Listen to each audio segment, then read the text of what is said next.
Wow. Looks like they're almost there.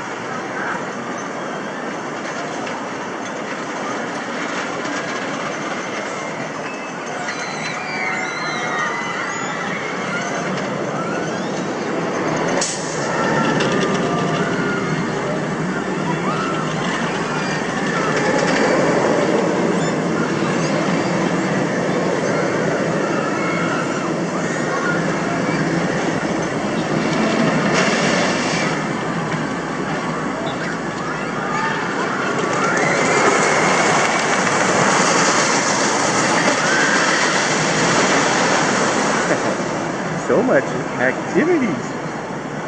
Yeah, no, Moosehorn Falls looks like it's going to be fun. Tons of fun. Can't wait for that one to open. Looking forward to it opening up.